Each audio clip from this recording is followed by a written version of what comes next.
Hi, everyone. It is Friday, and today is the Parent Exchange. And we are so glad that you are here with us today. I hope you've had a good week with remote learning.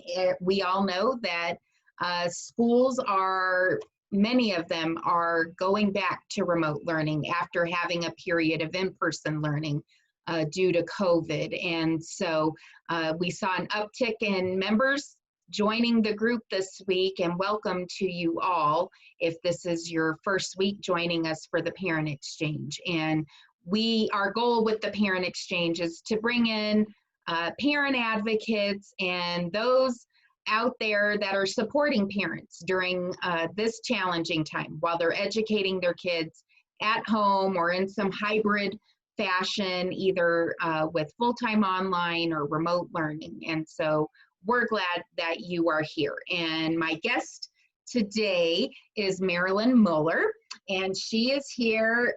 She is a wonderful parent advocate and an unapologetic voice for parents all across the country.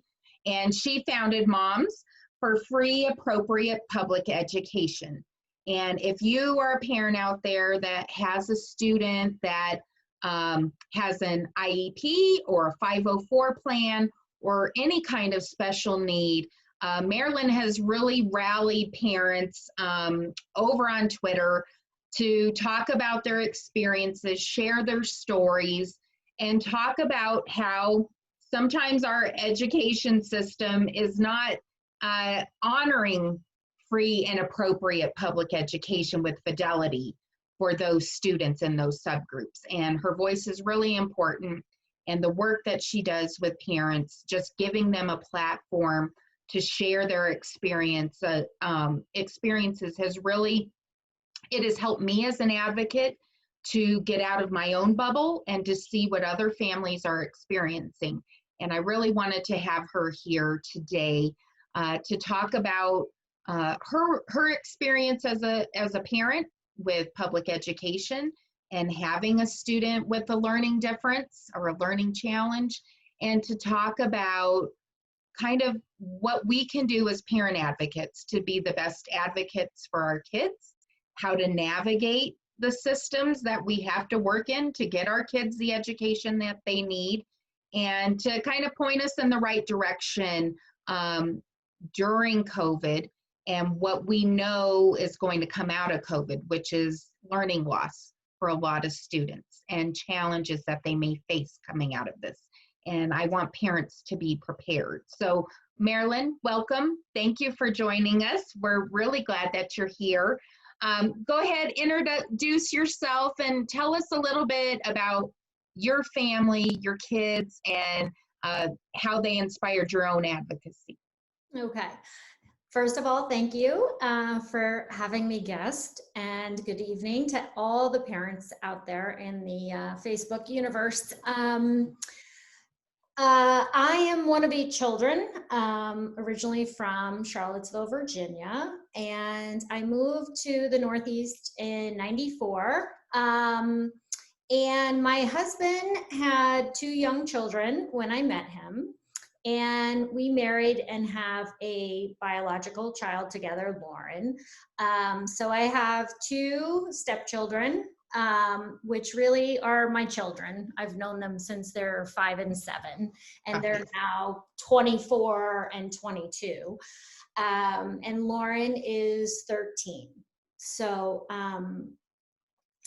as far as, really I'm an accidental advocate based on the experiences that I witnessed from a distance with my older son, who has ADHD, and he also has a word retrieval and comprehension challenges. I was not involved in the process of IEP throughout his K through 12 years. But I was a victim, I would say, of the fallout of being pushed through a very highly regarded public school system, Concord, Massachusetts. And so I witnessed a lot of fallout, both on the parental side and the child, the student side. So I had some shaping of what it was like to have worked, or not really worked, but to see how it played out. So when our child entered kindergarten, and she began to struggle right out of the gate in kindergarten, there was like a tornado of events where, my stepson was in the thick of high school, and our daughter was struggling in kindergarten, and I just was not going to, I was determined that my daughter's outcome was not going to be what my stepson's ended up being.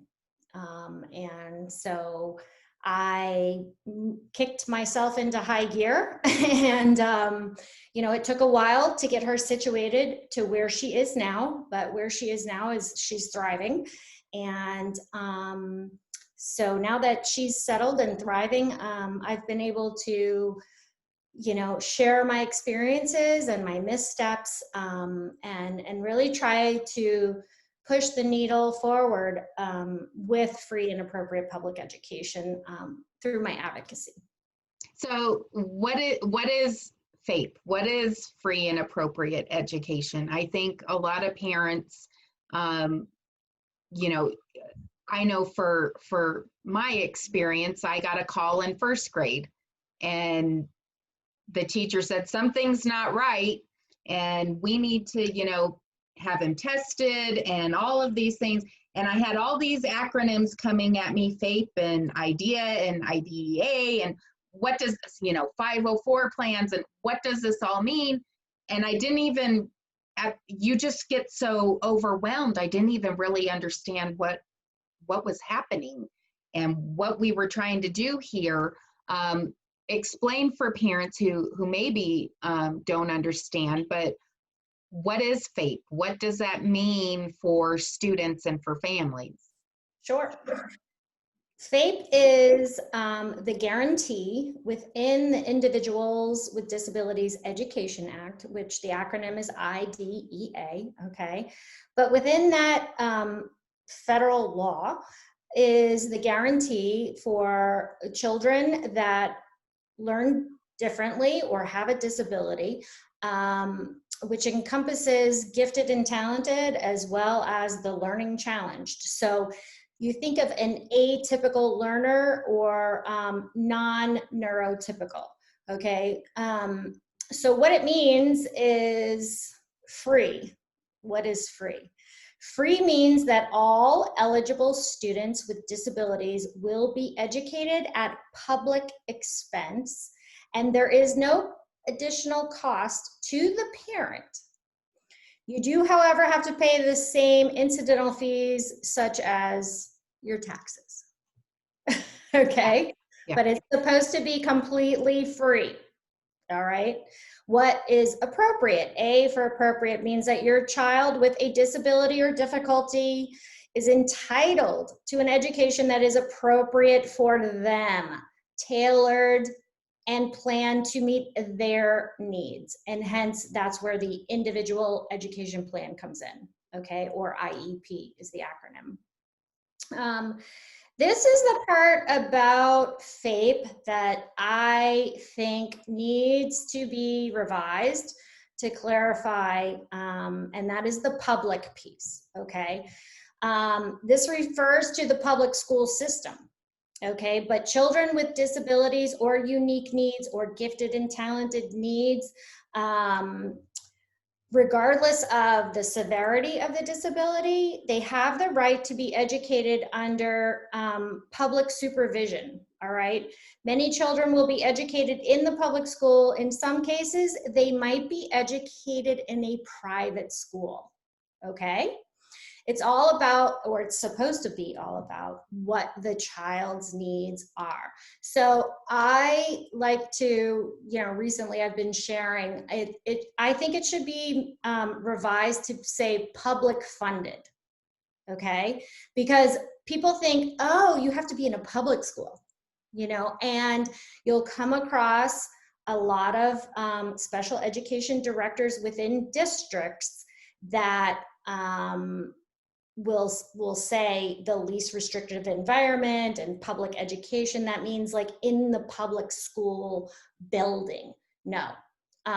Some children have unique needs, and therefore they need to be placed in a private school to meet those needs, okay? Education must be provided to every eligible school-age child with a disability. And if this describes your child, FAPE ensures that they will receive a public education that includes the services outlined in their IEP. And the education should prepare your child for the future, meaning further education, employment, or independent living. So each child that is covered by the IDEA is supposed to be guaranteed a FAPE, free, appropriate, public funded education. And so, and we know the answer to this, but is this being implemented with fidelity across the country? Are we seeing students getting their FAPE honored? Well, I can tell you from personal experience, it was not implemented with fidelity in my personal situation. And I am of the opinion that it is not broadly implemented with fidelity based on the number of stories that I see and read and hear, not only on social media, but read about occasionally in mainstream media. Mainstream media really does not cover, in my opinion, this aspect of education. Yeah, I think when you go through it, word by word, free, appropriate, public. I know for my family, in the traditional public school setting, in a traditional classroom setting, my son's needs were not met. And I had to go outside of that traditional setting to get him the free, appropriate public education that he needed. And I think that's a story for so many families. And I know in your Twitter group, your group of families that are often chiming in online, they share their struggles. Countless parents who have fought their schools, their school districts to try to get their kids the therapies that they need, the interventions that they need to get placed in a traditional classroom setting, instead of being sequestered someplace in the dark corners of the school building, have fought for all these things and have even gone so far as to sue their school districts. And you talk about this, other advocates within your group talk about this, when our tax dollars, the tax dollars that you and I pay for our kids to get a free, appropriate education, are then used against us to fight what we're trying to get our kids. I think a lot of people don't look at it through that lens. When your own tax dollars are used against you, when you, I don't know, it takes a lot of bravery to push that hard against your school district and say, you are not giving my kid what they need under the law. It's the law. They have rights to this. And they use your tax dollars against you to fight you on it, which, could bankrupt a family to get into that kind of litigation over a course of years. What are parents' rights? So if you're a parent and you know your kid's not getting what they need, what's outlined in their IEP, the accommodations in the classroom, or the therapies that they're supposed to be receiving, whether that's occupational therapy or PT or whatever, speech therapy. What did you do as a parent? And you talked about making mistakes. talk about what you did when you knew things weren't right, and where things went wrong, and where things went right, and how you got to a place where you felt like your daughter was in a setting where her needs were being met. Okay, so we'll scroll all the way back to kindergarten, where she made zero progress with reading skills and also math skills. And I actually, we were cleaning out one of her memory boxes because, you know, she's my only biological child. And me being one of 8, I have no memory box because I was like child number 6. And of course, having one biological child and that experience, I kept everything. So we have like these boxes from each school year where I literally kept everything. So we were going through it, and in her kindergarten memory box was her final report card, and it was actually a triggering event that was so unexpected for me. And she got angry, and she wanted to tear it up. And she started crying, and I wasn't sure like what was like, why would she want to tear it up, you know? But when I looked closer at it, and this is again is in hindsight, it was glaring out at me about her decoding skills and her anything to do with reading. And it was the same, you know, what needs improvement or whatever it was, the N, all the way across the 4 semesters of kindergarten. And I was so struck because at the time, as a parent with a first, you know, my first child, first experience in public school, like on, you know, real experience of my own, I was like, oh my God, why didn't you realize that then? Like it was right in front of my face, no progress. And her teacher had split it up into the reading club was like, he had a bronze, everyone started the year in the bronze club. And then you went to silver, gold, and platinum. Well, my Lauren, my sweet little child who entered kindergarten bubbly and full of life and vivacious and so eager to learn, was the only child in her class that made no progress. And the searing moment in her mind and the trauma that it created and has left her with, the scar, is that he actually had a ceremony in class where he gave them certificates. And so she had to go through the whole class of the platinum, the gold, the silver, and she was the last student to come up and the only student to come up that was in the bronze club. So right then and there, of course, this was a closed door event. The parents weren't invited. So right then and there, I wish I had been there to witness the shaming, right? You know, she must have just felt embarrassed. You know, I know from what she tells me, she felt stupid. She also felt, why can't I read? And this is at the tender age of 6 years old in kindergarten, right? So,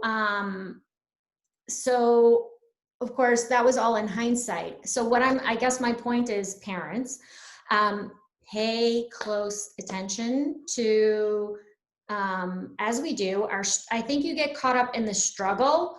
And you kind of need to broaden the picture and kind of look for the clues from the teachers, because I think teachers will give you clues, but they won't necessarily per se tell you, for fear of whatever retaliation, for fear of getting fired from their job, whatever the case may be.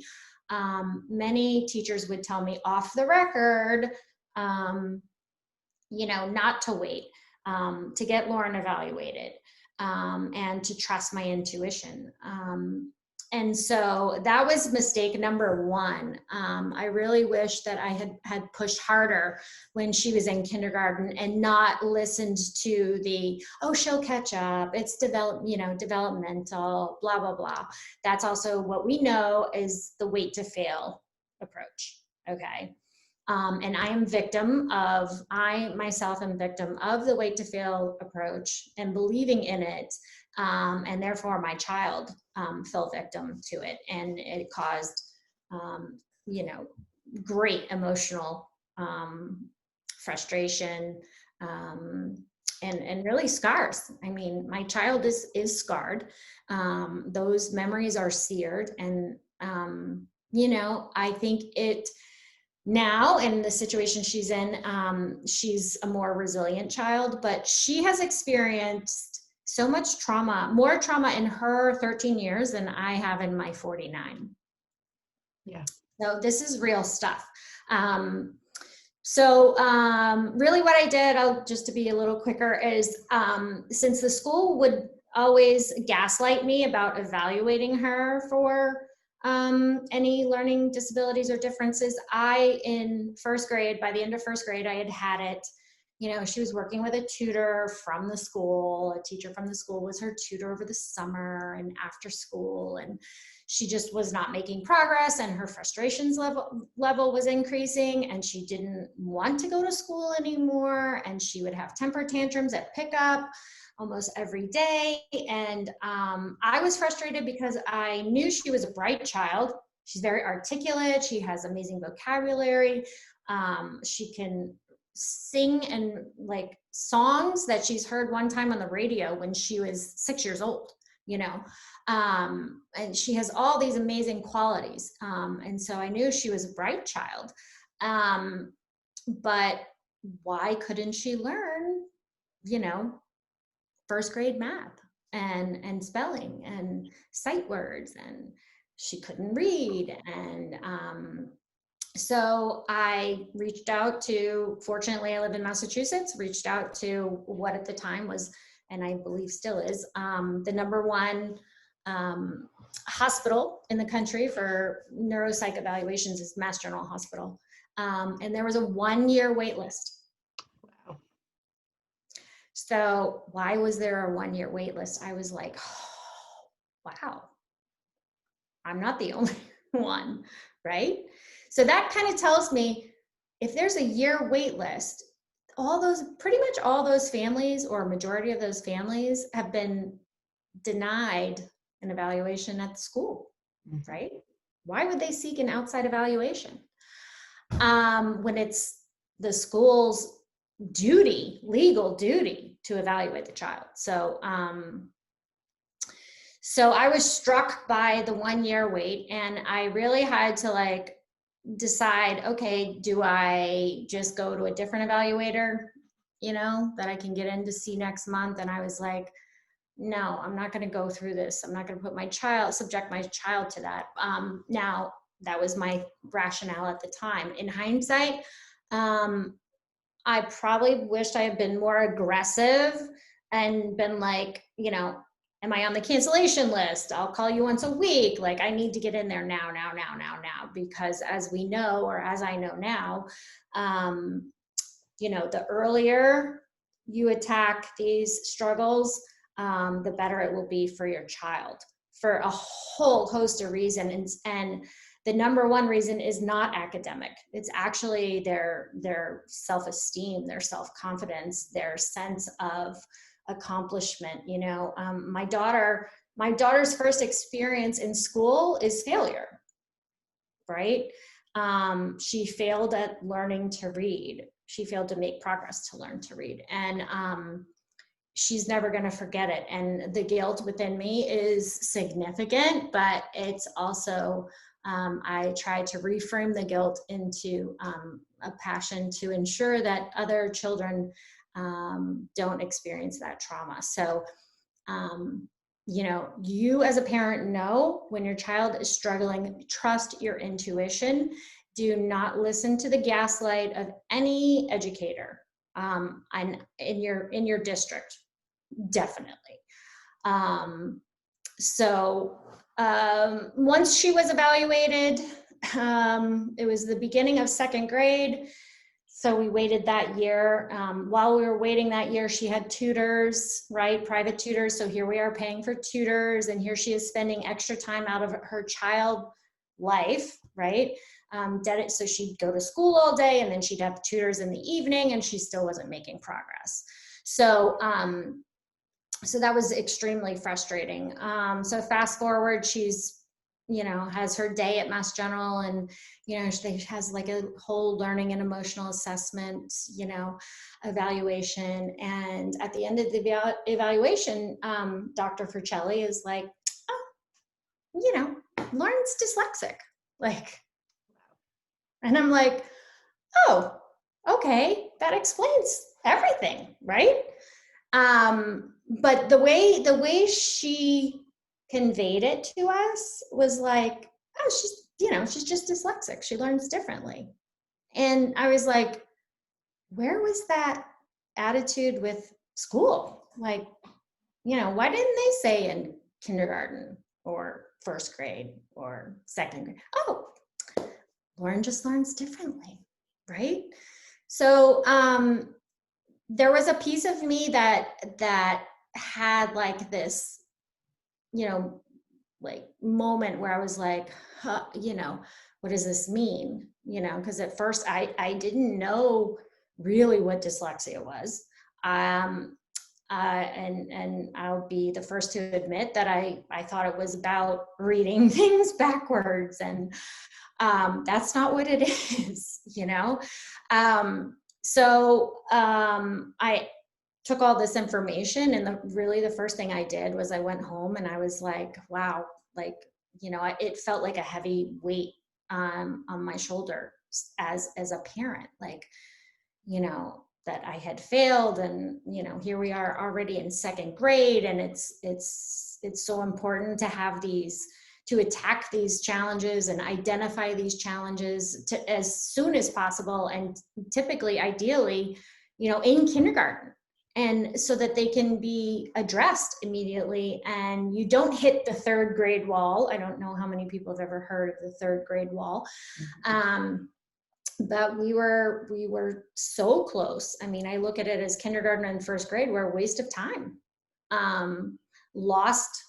Completely lost for learning, for Lauren, for her needs. And here we are already in second grade, and it was towards, like the new year when I got the report to give to the school. So it was like January when I met with the principal, and I remember giving him the report, and he looked at it and he's like, wow, I guess we missed something. And I was like, yeah, you think? Something pretty significant, right? Yeah. Oh, just a learning disability in reading and math. It wasn't just reading for her. So that was the beginning of, I wish I had known at the time, but that was the beginning of the gaslight. Like, oh, I guess we missed something, like, oh, how did our educators miss something? As if they're the, the know-all, be-all educators, right? Well, I think that hits on that, as much as we love teachers, they are not always trained and equipped to recognize learning differences. And I know you have concerns about structured literacy programs and how our educators are taught how to teach our kids to read, and are they using evidence-based programs with our kids. We have a district here in Colorado that there was just a big story about it, that basically none of their programs are approved by the state of Colorado for reading instruction. That's a problem. That's a huge problem. And if our teachers don't know that, I see you beating yourself up, but how many parents are going to know that and understand how important that is? I know that's a concern for you as well. So you get this diagnosis. Yeah, The, but you make a very valid point. I do want to say that, and as you know, I advocate for teachers as much as I probably advocate for children and families, because our teachers there is a huge disservice to the teachers, which rolls down to the students and the families, is that they are not prepared to teach reading when they receive their certificate to go off to teach. So that is a huge issue, and there's the government's involved, and there's a lot of politics involved, and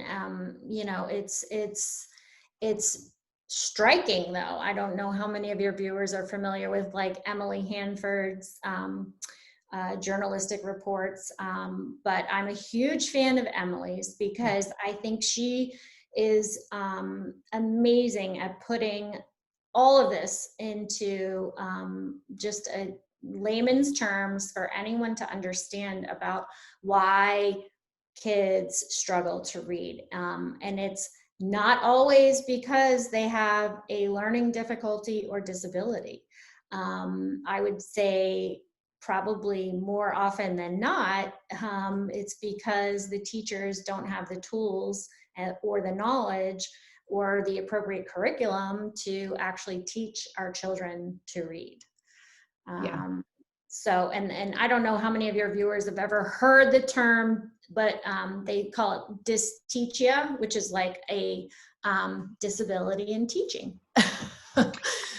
That's a new one for me, Marilyn, but yeah, I think it's accurate. And, you know, it's so important. We have a literacy crisis in this country, and you and I, as parents of students who have had a learning disability and have gone through structured literacy after a diagnosis, we know the difference that it can make for students. I mean, it's a game changer.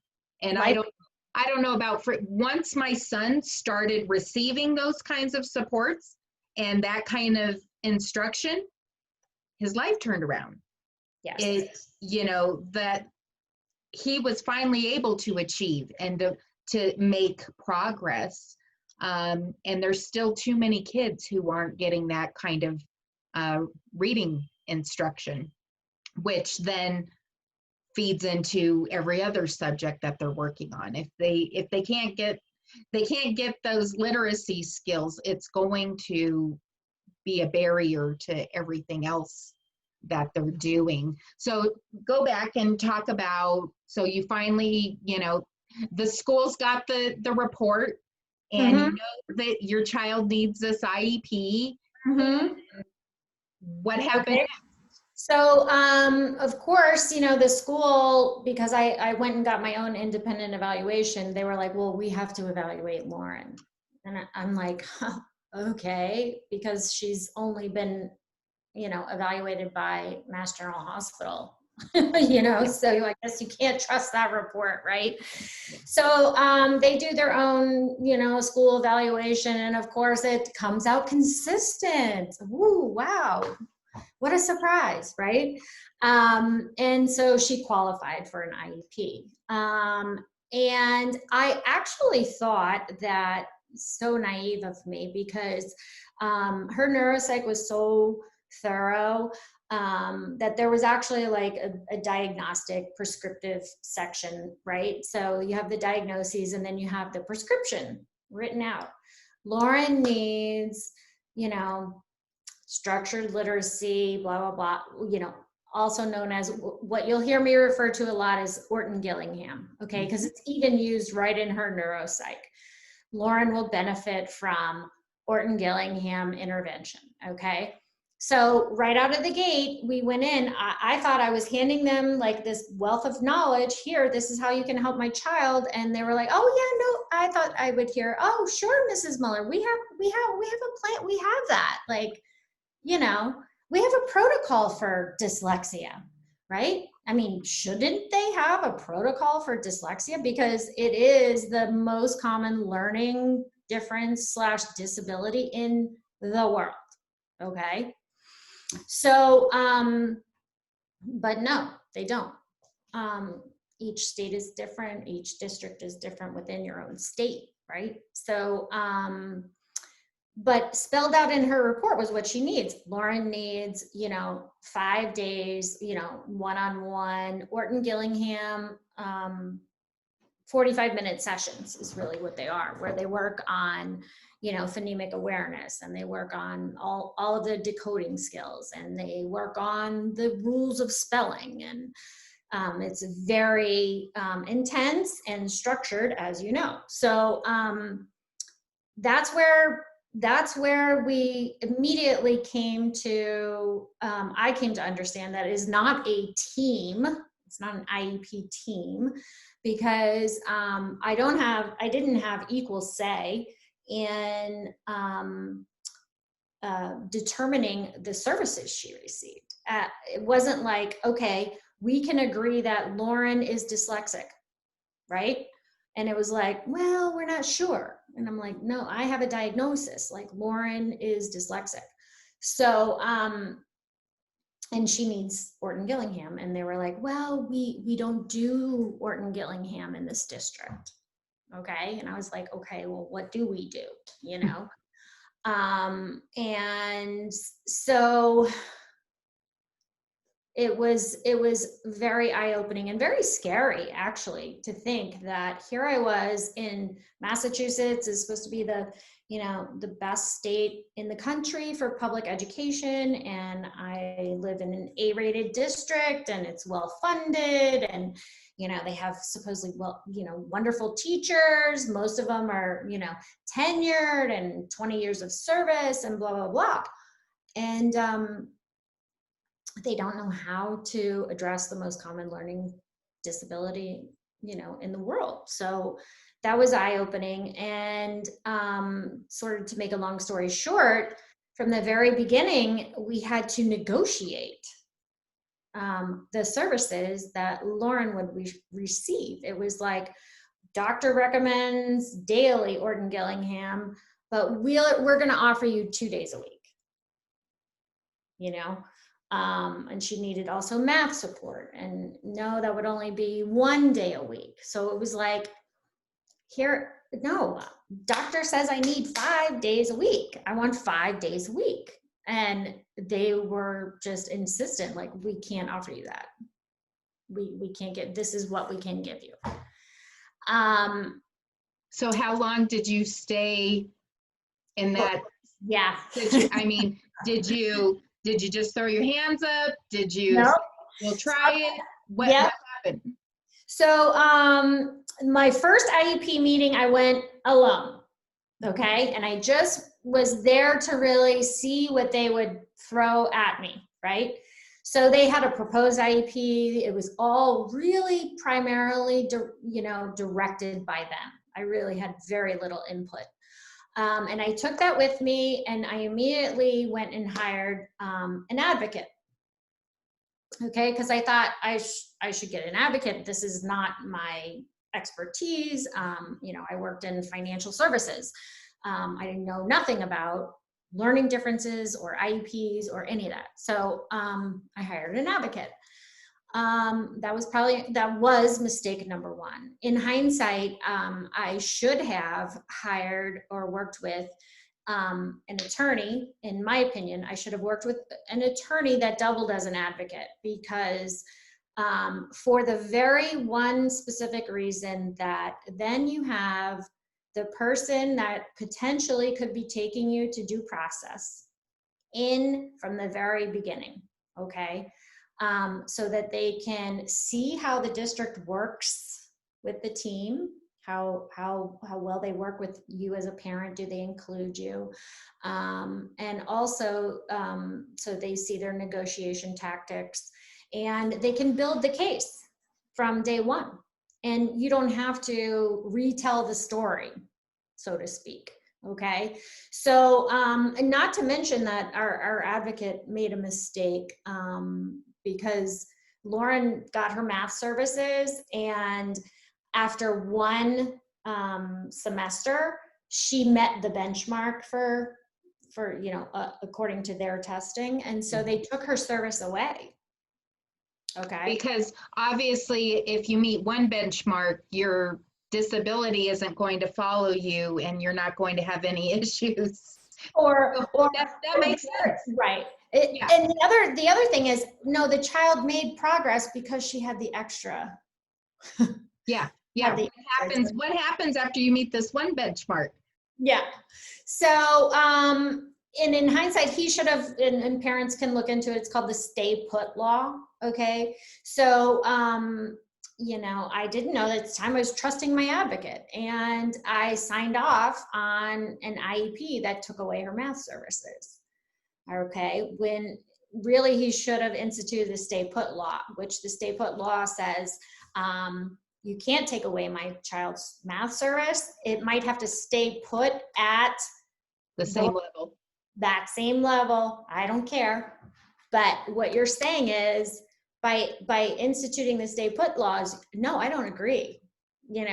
And even if she's in 3rd grade and you're still teaching her 1st grade math because that's where the stay put was enacted, well, then that's what you're going to do, Now, in reality, it wouldn't play out that way, but I should have done the stay put law.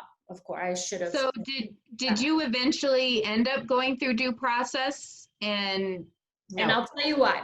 Yeah. So we worked with the advocate and the IEP meetings through 2nd grade. It was basically the last half of 2nd grade, and then the whole year of third grade. Now, of course, while this is going on, we're making other strategic plans. Like, we went and looked at private schools. Okay.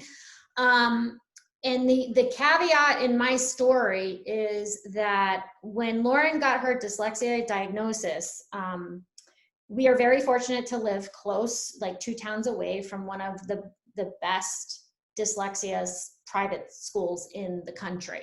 Okay. And so through my little town and at the gym, I knew another mom whose family grew up in Lincoln, which is the town where the school was established. And I saw her one day at the gym and I was like, Lauren is dyslexic, do you happen to know anyone from Lincoln that, tutors, that works at the Carroll School? And she's like, yeah, my sister. And I was like, what? So long story short, there is, yes. So her sister's wife actually tutors the younger grades, and she tutors the middle and high school kids. So Lauren started immediately working with Miss Katie at $90 an hour at our expense. And so she would supplement the 2 days so the doctor wanted her to get 5 days of Orton Gillingham. The school would only give her 3. So we had Miss Katie twice a week. Okay.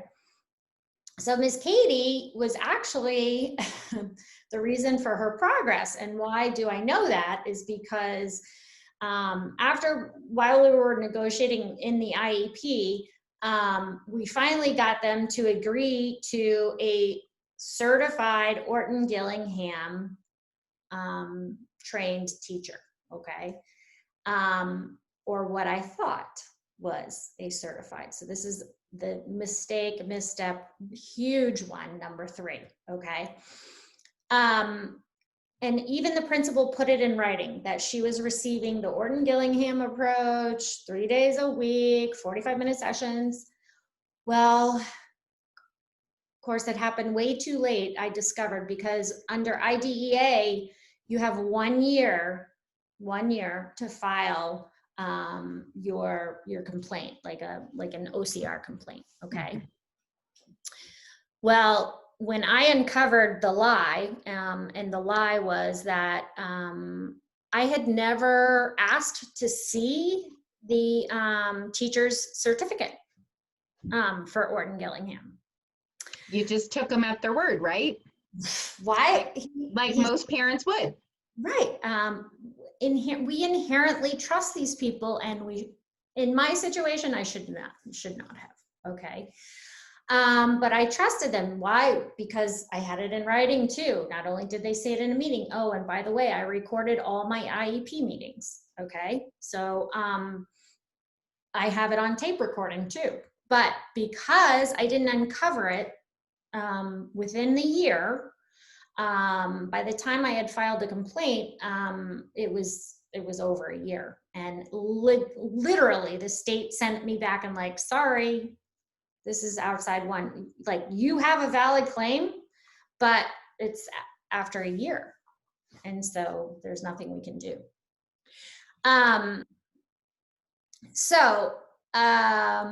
If they're telling you that you're having a specialist, that they're going to provide you with a specialist, you better ask to see the certification for the specialist. Please, please. Because here, my child was receiving what I thought was Orton Gillingham 3 days a week, and really for the whole year of third grade, when the teacher did not have it even, she had like a 15-hour class. Okay. So where is Lauren now? Because she's doing well. Yeah. What type of environment is she in now? So technically we unilaterally placed her, which means we chose to place her against, the district disagreed. We unilaterally placed her at this private school. It's called the Carroll School. It's been around for 53 years, educating dyslexic children to read and write and do wonderful things and tap into their strengths. And so she's thriving, and she's been thriving there since literally the day she walked through the door. Amazing. So yes, like lifesavers, when they literally saved my child's soul, because it was like I had Lauren back, that little bubbly girl that was full of life and energy and positivity and eager to learn, that had all evaporated in, kindergarten through third grade, was back, like flipping the switch on the light. And I think so many parents that have students with learning challenges, or that their student isn't in a setting that fits their needs, it really resonates. Yes. There's nothing harder as a parent to see your kid spend the bulk of their day in a place that makes them miserable and doesn't feed their soul, like you were talking about. So Lauren's in this private school. Naturally, your tax dollars followed her to this new school, right? And you're not paying out of pocket, right? No, yeah. No, wrong. Sorry. What? Come on. No, because when you do the cost analysis of what it costs to go through due process, and you also look at due process outcomes in your state, the majority of the time, the outcomes are ruled in favor of the district. So parents are losing the majority of due process cases, okay? And so in Massachusetts, when I interviewed attorneys, it was, look, you gotta self-pay for the private school, which was at the time $48,000, and you gotta pay. That's per year, right? Per year. Yeah. Yeah. Like an Ivy League education going on here. Yeah, it's more expensive than Harvard, actually. Incredible. Yeah. So, so you got to pay the private school, and you got to pay me, the attorney, and so you're going to need 2 to 3 years of private school, and you're going to need probably, $50,000 to $100,000 to pay me, the attorney. Okay. So just doing the quick math, that's 3 years of school is $150, paying the attorneys another $50 to $100, I'm at $250,000, right? So I'm like, okay, $250,000 to go to due process. Most parents lose due process, which means I'm losing the $250,000, and Lauren's not getting educated. And I don't really care about all this. I care about Lauren, right? Yeah. So if I'm going down that road of shelling out that kind of money, I want my child to benefit. And I'm sorry, like people will say, yeah, you should, be fighting because, at that point, I had a very narrow mind. I was worried about Lauren. I'm not worried about anyone else, right? I'm sorry. That was just the truth. So we were like, if we're looking at a $250,000 bill, we're going to make sure Lauren benefits. And that's where the decision was made. And so fortunately we had, I have a financial services background. I worked at Smith Barney for 15 years and my husband is also in financial services. And so, we saved, we had college savings accounts. And so we tapped into Lauren's college savings for fourth grade. And it was the best investment I ever made. Yeah. Okay. Yeah. So, but then the question comes, families who don't have these resources available to them. I know for us, we looked at a school for students with learning disabilities in Cincinnati, $40,000 a year. Mm-hmm. That while we were also paying for a student at Penn State, there comes a point where families it's financially out of reach. Right. So, and you know me, and I think everybody in this group knows I'm a huge, proponent of school choice and mm-hmm. families being able to get access to schools. What's your philosophy on school choice? What do you see? And I'm talking all choice, whether it's a charter, a private, magnet school, whether kid is using an ESA or a voucher. What do you see as the pros and cons to that, especially when we're talking about faith and, mm-hmm. and most families, because most kids are in the traditional public school system? I'd just be curious to get kind of your perspective after everything you've gone through and your work talking with parents. I mean, I exercise school choice, my right. I mean, so I would be remiss or a hypocrite to say I'm against school choice because, our savings enabled us to choose a school without any strings attached, right? I had the complete freedom to choose any school that we could afford that could service my child. Every parent should have that type of freedom. Like, no strings attached. I'm going to choose the school that's best for my child, period. Yeah. And you know what? The tax dollars that we all pay, the billions, there's 740 billion, I think, last year, whatever, to fund education. Okay. And that's per year, we're funding billions, a lot of money, trillion, right? Yeah. I shouldn't have to pay anything to choose the school that's right for my child. So that's where I'm at. Yeah. And I don't care if you go to a specialty school, a religious school. I don't care. It's about what's best for the child, period. That's my whole focus. And I shouldn't have to write a check out of my personal bank account. No one should. Yeah. Right. Yeah. So what is your, your vision of the perfect education system? What would it look like for kids? It's actually, I think, more simple than you might think my reply would be. My vision is I want the pre-service teacher curriculum at the colleges changed. It must be changed. It must be, they need to be thoroughly and appropriately trained and certified in the science of learning, also known, people hear science of reading as like a big buzz phrase. SOR is the acronym. That's a big buzz thing. But it's really the science of learning, you know, how the brain learns, period, whether it's reading or whatever. So I think all teachers need to, and are entitled. They're deserving of this knowledge.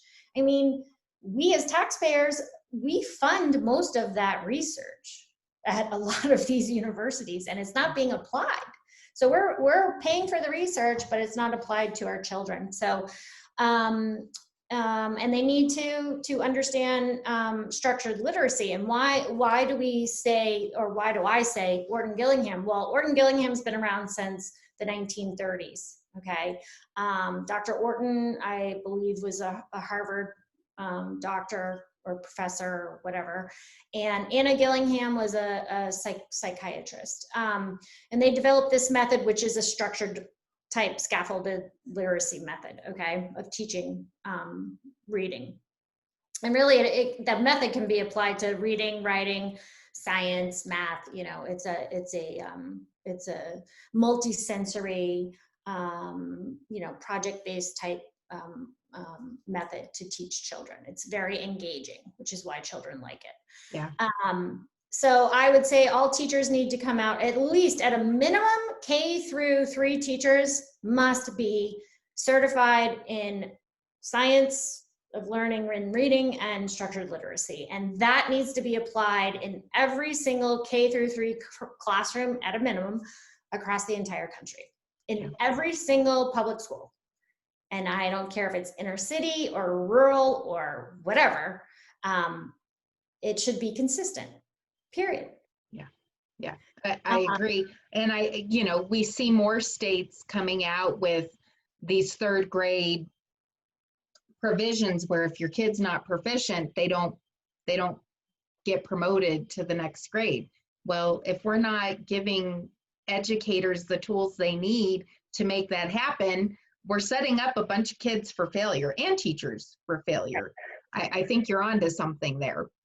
So, so that is like my big picture thing. And how, you know, how does that get done? Yes. So you have like, you know, the split with the government. Okay. So federally speaking, our states get funding from the federal government for education, but the states control, like the curriculum and all those other rules. So there's no clear line of responsibility.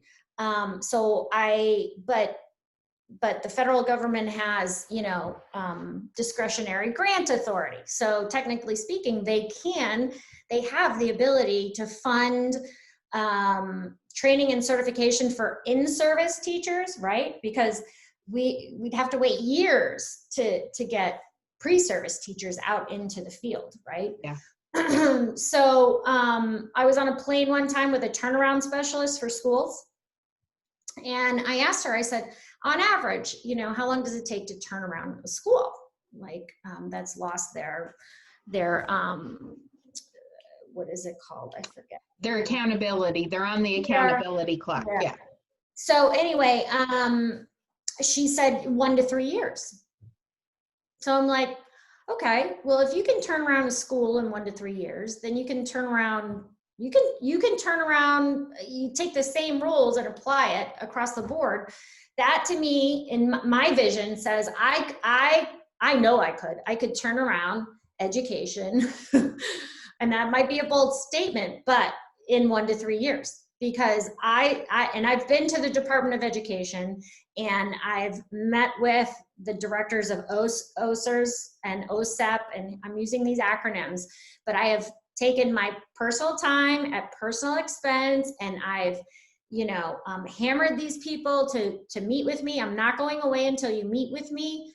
You know, the one thing I never accomplished was getting that meeting with the Secretary of Education. She just would not meet with me. And in hindsight, I know why, right? Because she has a different agenda. Okay. Now, and the current secretary is a school choice proponent. which I agree with, but I don't agree with a lot of the things that fall underneath that. And so, because she's not addressing the whole picture, just because you have a choice to go to a different school doesn't mean that they have the skills and knowledge to teach reading, right? Yeah. So you could have children jumping from school to school to school and still not be able to read, or write or do math. So that's the whole other piece of school choice. It should be the parent can choose whatever they feel is best for the child. And regardless, all of these schools should be able to teach the fundamentals of reading, writing, and arithmetic, but they can't, or they don't. So I know that they have the ability to train these teachers. They could train at a minimum, like I said, in-service teachers. They should start with, a kindergarten initiative, a first grade initiative, a second, third grade initiative. And within 1 to 3 years, you would have in-service teachers with this knowledge and in practice. They would be practicing right away. And how do you bridge the gap between training the teacher that's in service?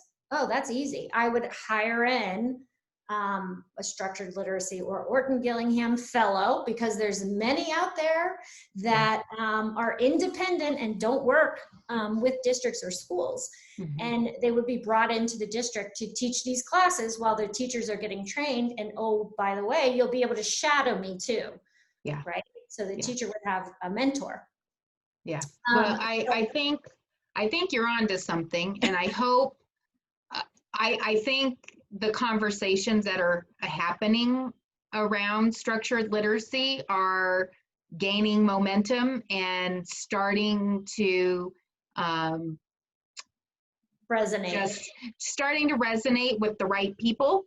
And a lot of it is because of the conversations that you are having and the parents, your moms, for free and appropriate education. I assume there's some dads in there too. Oh yeah, there's a lot. It should really be parents, but let's face it, moms are typically. We usually get the ball started, and moms are amazing, and I think you are amazing. And like I said earlier, I appreciate your unrelenting spirit and just continuing to push people and to ask uncomfortable questions sometimes, and not always being politically correct, because we cannot continue to tiptoe around the issue that we have kids who are being failed in our education system. We have teachers who haven't been given all the tools and resources that they need to be effective educators. And as parents, we still do not always have a seat at the table, and that there is an inequitable balance of power between parents and school systems. And you continue to fight for parents to have a voice. How can parents in this group, if they want to learn more about FAPE and IDEA and their rights, and I think, and I'll just say this, the best thing about your group is your group shares so many of their personal experiences, and they give practical advice on if your kid is struggling, if you're struggling to get your kid what they want, what they need, you guys share all kinds of resources and good advice. Really good advice. So how can parents in this group find your group? So we do operate primarily on Twitter, and the reason for that is because Twitter, you have access to scientists, you have access to everyone. Facebook is really more, I think, for personal social media platform. Okay, so we're on Twitter under the @ handle is @MOMS for the number 4 and FAPE, so Moms for FAPE. And we're very active. We have a lot of, there's some threads that go into articles. You'll find a mix of personal stories, research, news of the day is all intertwined in our page, because really you have to be able to multitask. Because you need the knowledge, you need to know how to apply the knowledge, and when you hear from, you can benefit from personal stories and others' mistakes, which I try to share my mistakes more than anything, because I hope my goal is to save every child from Yeah. from Well, from the mistakes I made. So anyway. that's an admirable goal. And I think as parents, when we band together and when we unite together, we get a lot of work done. And Yes. I think, over 25 years of school choice and parents really being empowered and having a greater role in education, I think we're moving the needle in the Yeah. right direction. And it's not perfect, but we're not going to stop. And Lori Cooney, who's been watching in the thread, she's already shared a link to find Marilyn's group over on Twitter. So I encourage you all to follow her. If you're not on Twitter, get on Twitter, because like Marilyn said, you get access to so much information and people with expertise. And that's what we need as parents as we fight for our kids. So Marilyn, thank you so much for joining us today. I appreciate you. I'm really grateful for all of the work that you do and your voice and your just passion for the issue in fighting for kids, and especially our kids that face challenges and don't fit inside the little square peg. And so they need as many voices and champions as they can get. And I'm grateful for you. I will see you on Twitter, I know. And I hope parents in this group will follow you going forward, because you're a great resource. That's all for the Parent Exchange this week. Next week, we'll be back and we're going to be talking to an educator in an online program here in Colorado. And I'm excited to have you guys learn about another great option. So we will see you next week. Have a great weekend. Stay healthy. That's all for the Parent Exchange this week. Thanks, Marilyn. Bye-bye. Bye. Thank you.